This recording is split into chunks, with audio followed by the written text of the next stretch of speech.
Just ahead on Washington to Washington. Housing is too expensive, and there's not enough of it. We continue our look at housing and the need for more of it. We have a severe housing shortage. I will even use the overworked term crisis. What unique solutions are state lawmakers proposing? Washington State is an outlier in terms of its liability laws around condo construction. We need to hurry up and get a little bit more people in shelter, permanent shelters. And kid homes seems to be an obvious natural fit to that. And when will the state see any progress? If they pass legislation tomorrow, it takes a long time for us to feel it in the industry. The challenges for builders. Building is death by 1,000 cuts. You're crazy if you go into the real estate market or the building market because you're getting hit by everything. And those trying to provide housing in their communities. Small landlords across the nation have lower eviction rates. They resolve problems at a lower level. Also, how shifting federal policies over funding and tariffs impact housing starts nationwide. We don't need more costs on housing right now. We need fewer costs. From the capital of Washington State to the capital of the United States, this is Washington to Washington.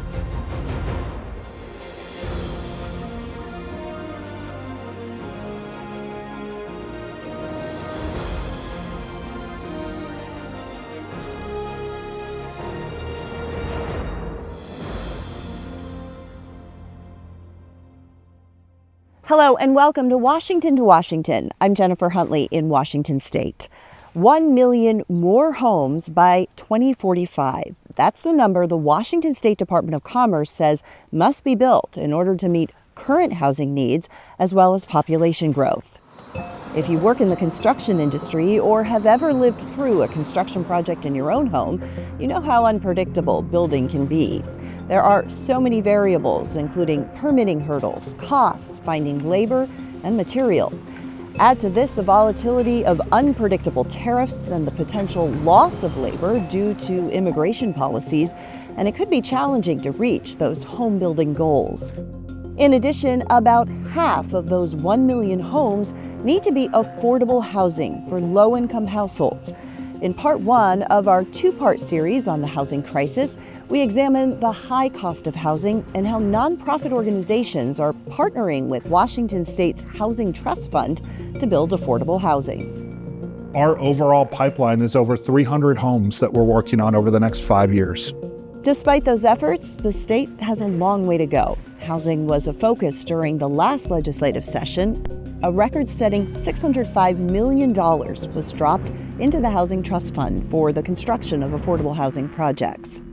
But a heated debate over rent control also took center stage, and opponents threatened a collapse of the state's construction industry if it passed. This is a new problem for the state of Washington, and now we're trying to fix it with a policy that is going to make it absolutely worse. State lawmakers ended up passing the rent stabilization bill, and those 1 million homes still need to be built. In this episode, we explore the debate in Washington State and in D.C. over how to reach those goals. We begin here in Washington State and the challenge to solve a housing crisis that's been years in the making. My name is Rob Rice, and I am owner of Rob Rice Homes.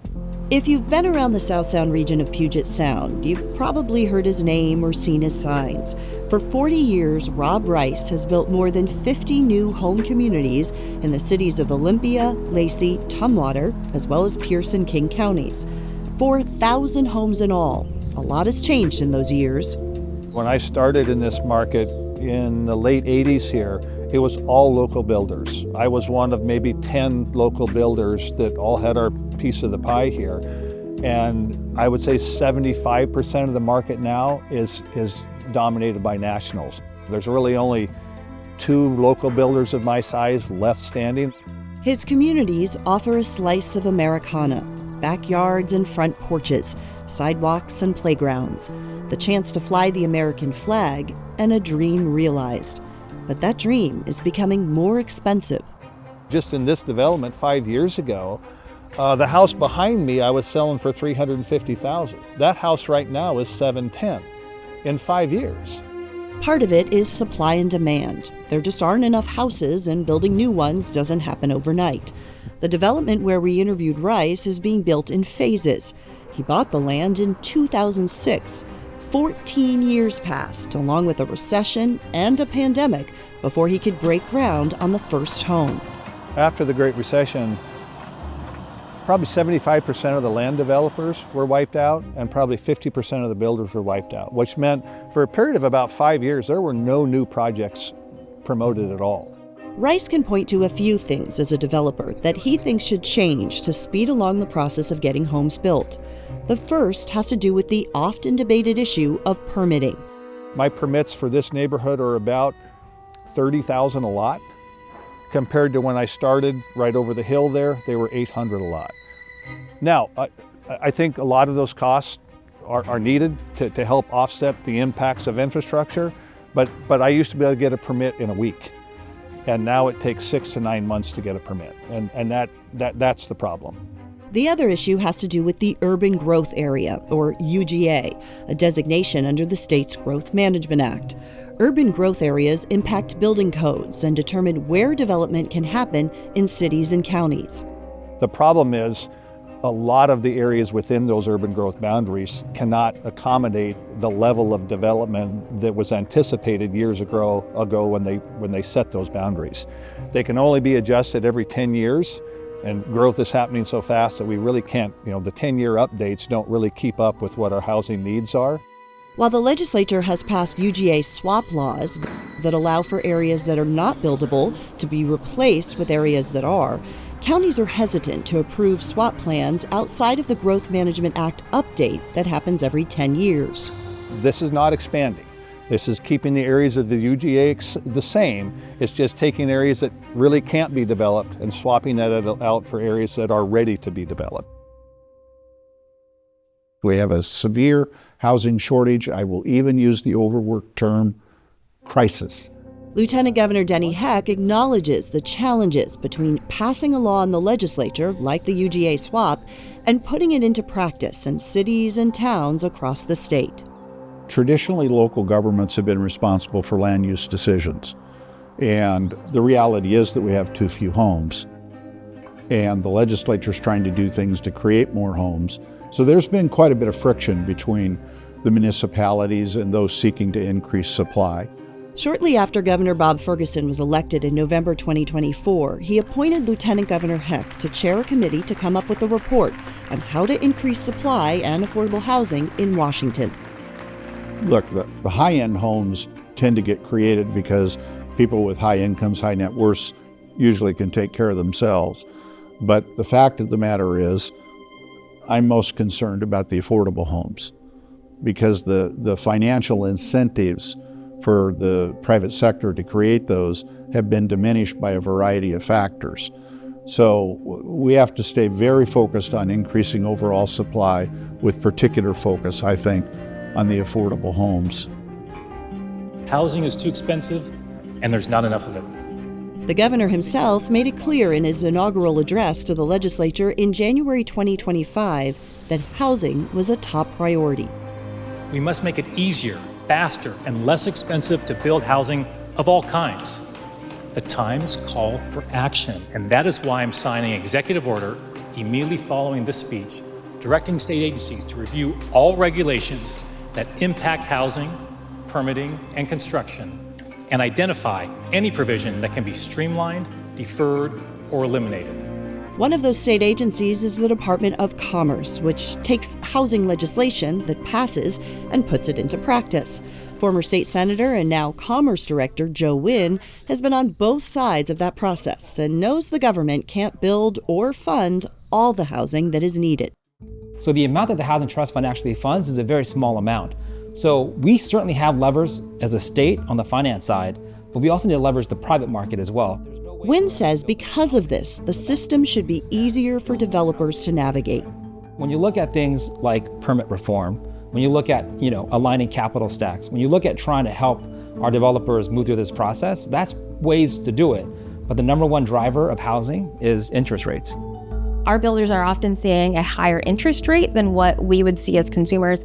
Andrea Smiley is the legislative director for the Building Industry Association of Washington. She says the fact that builders face higher interest rates reinforces how risky home building can be. Usually about 2 to 5% more. Depending on the bank, it could be more than that. It just kind of depends on local market conditions. It's a risk that gets even riskier, she says, when you factor in the additional permitting costs from local cities and towns. In order to get those construction finance loans, our builders have to basically show that they're making a certain percentage of profit so that the bank will actually underwrite it and offer them that loan. And that's really challenging when you look at all of the added costs from regulations that either we've imposed for a very good reason, like addressing some of the climate change issues, but actually result in more expensive housing options for folks. The state may be in a race to get more houses built, but Smiley says builders often face obstacles that slow down that process. Building is death by 1,000 cuts. You're crazy if you go into the real estate market or the building market because you're getting hit by everything. It's almost like running it in a track meet when you're doing hurdles. It's like, okay, I crossed one hurdle, here's another one, and all of those hurdles add cost. The intent is to create something quickly, something that we would be reactive to the needs of everybody's community. Republican State Senator Jeff Wilson says the state should look to the past for future building solutions. He says one way to speed up construction is to build more kit homes, pre-cut mail-order homes that were popular a century ago, like the one from the 1920s on Olympia's Capitol Way where we interviewed him, the George and Addie Talcott House. Kit homes are an excellent example of where history stays and remains alive, something that's over 100 years old, that at one time was affordable. Why do we have to reinvent the wheel? Why can't we modernize this and strive to find affordable homes? And that would include kit homes. Senator Wilson co-sponsored legislation regarding kit homes during the 2025 legislative session. I urge adoption of making kit homes a housing choice for all of us. One bill would have directed the state's Building Code Council to develop new rules for kit homes that were 800 square feet or less. Another measure would have allowed cities and towns to permit them on single-family lots or for emergency housing. Both failed to make it to the governor's desk, but both parties are studying it for the future. Wilson says he will try again next year. We need to hurry up and get a little bit more people in shelter, permanent shelters.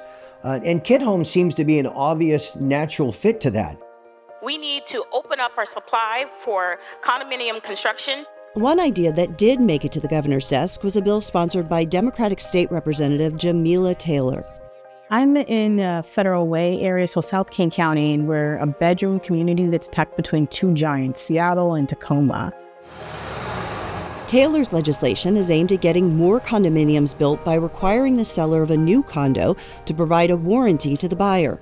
Before this, the risk of defects in condos made it challenging to get insurance and was a key barrier to condo development. We met Representative Taylor at a condo for sale in Olympia. According to the State Department of Commerce, condos make up less than 1% of new unit construction in Washington. Well, Washington State is an outlier in terms of its liability laws around condo construction, and that's led to a lot of home builders getting out of the market to build the condos because it's so expensive. There's a lot of risk. Taylor hopes this reform will eventually make it less risky for builders and result in more condos on the market.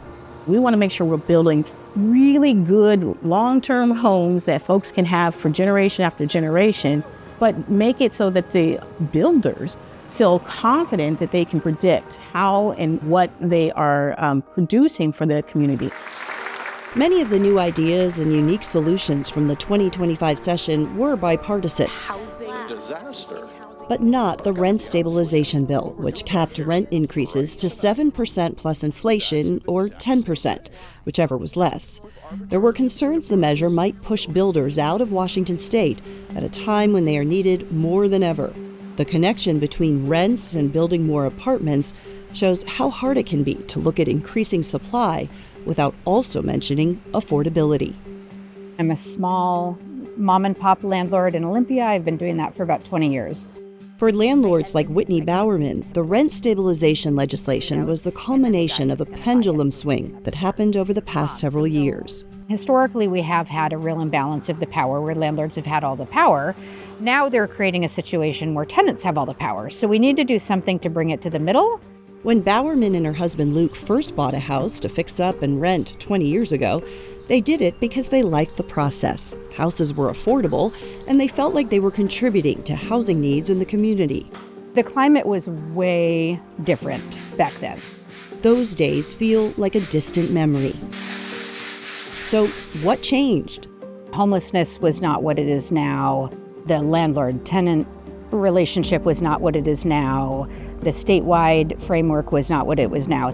Bowerman says new regulations from the city of Olympia are making it harder for smaller landlords to compete with larger corporate apartment buildings, and a one-size-fits-all approach to regulations is hurting the smaller landlords the most.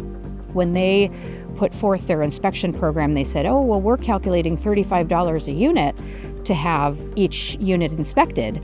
It's going to cost me probably $800 to have each of my units inspected per my home inspector, because they're not cookie cutter little apartment units where I can have one person come in and they're inspecting a bunch of exactly the same apartment units. So there's just so much stuff that's so different. She says many smaller landlords she knows ended up raising rents in response to regulatory measures, the opposite of what the regulations intended. I've always tried to keep things personable and simple and remember that we're both just human. And I feel like that kind of stuff has gotten a lot more difficult. Tenants threaten attorneys. I'm like, does everyone just have a lawyer now? Rob Rice says when he first heard mention of potential rent controls, he preemptively raised the rent on the homes he rents out. Because we knew that if there was going to be controls, those controls would come with a cost, and we wanted to be out in front of that. Rice says now he's getting out of the rental market altogether. It's going to take 4 to 5 years to do that because we can't just put 135 units on the market, but we're exiting the rental market. And so those people won't have housing. No. The costs of homes and rentals, along with the need for more of both, makes housing solutions more complicated. And how the state responds today won't change the housing picture immediately. If they pass legislation tomorrow, it takes a long time for us to feel it in the industry. They're saying all the right things, and I really appreciate that. I just don't think they understand how bad the problem is.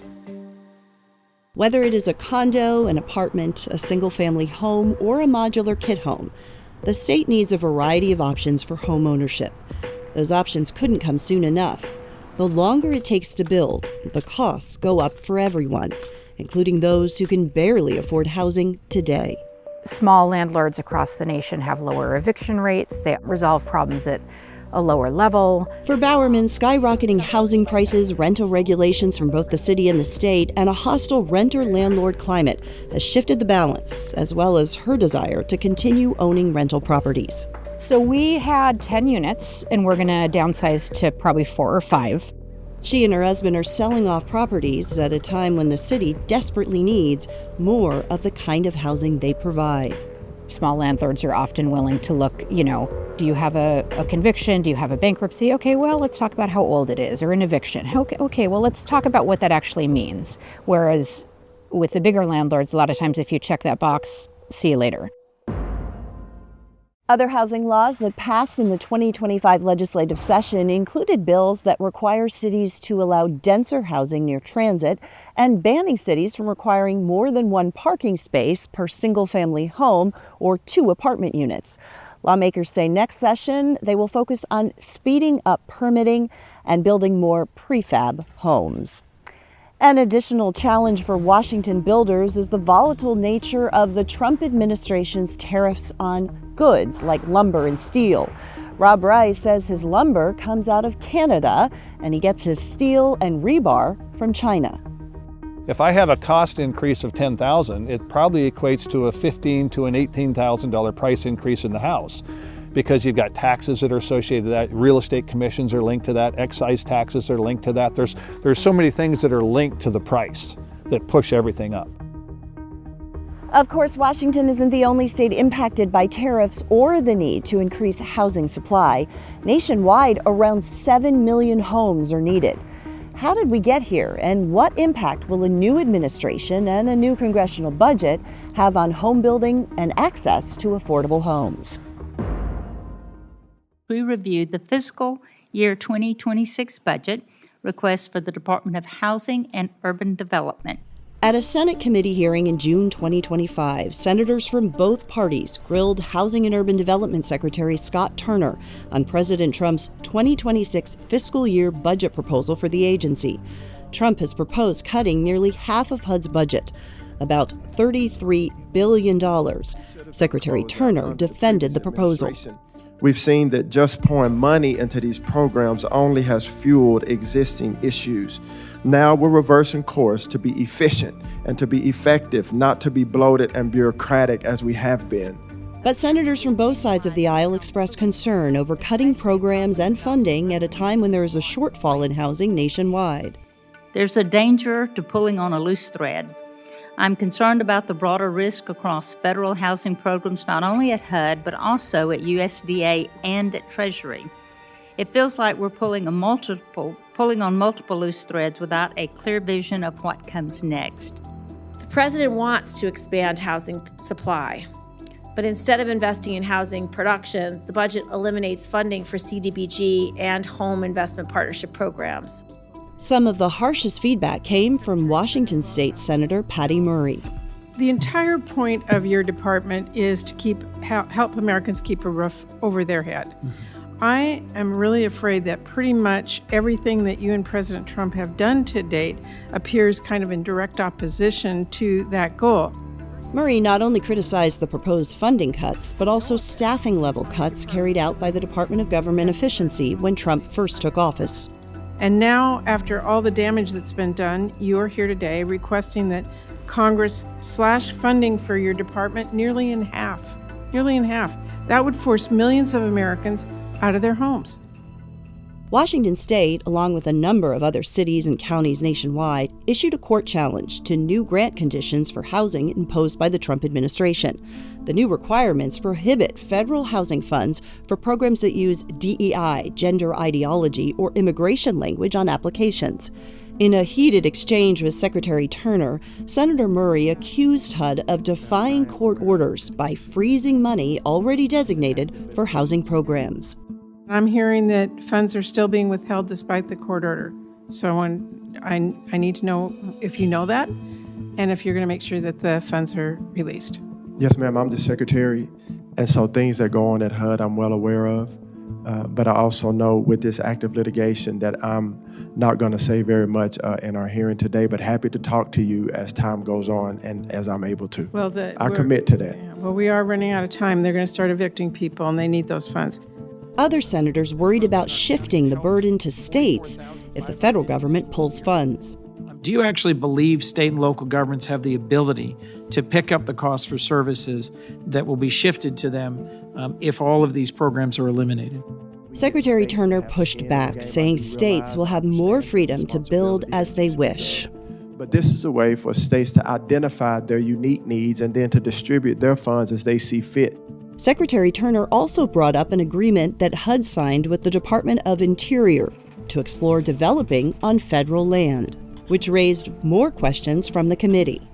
The idea that we're going to solve this problem by accessing federal lands, that doesn't build you one single unit of housing in my state. East Coast, there's not a whole lot of relevant vacant federal land.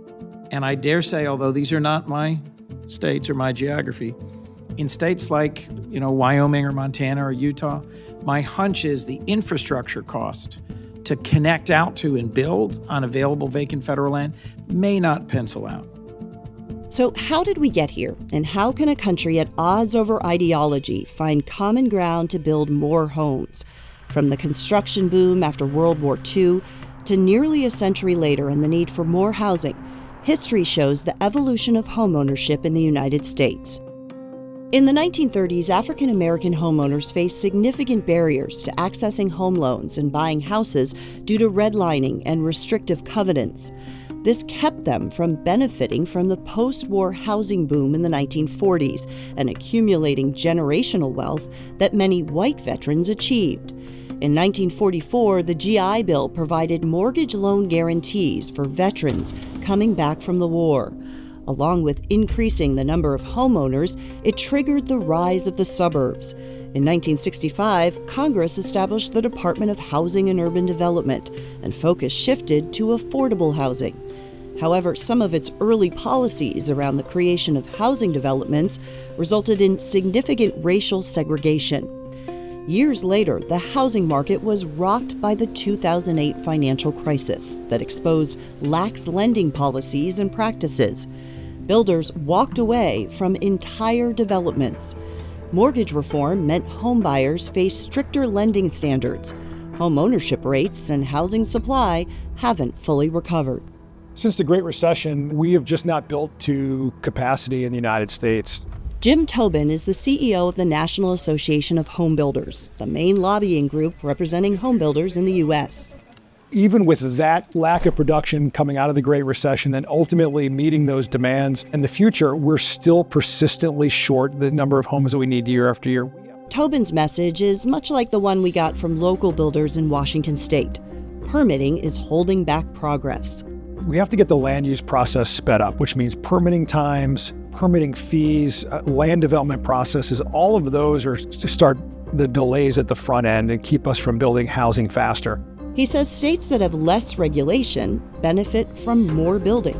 It takes longer to develop housing in Washington state than it does in, say, a Texas or Florida or the Southeast.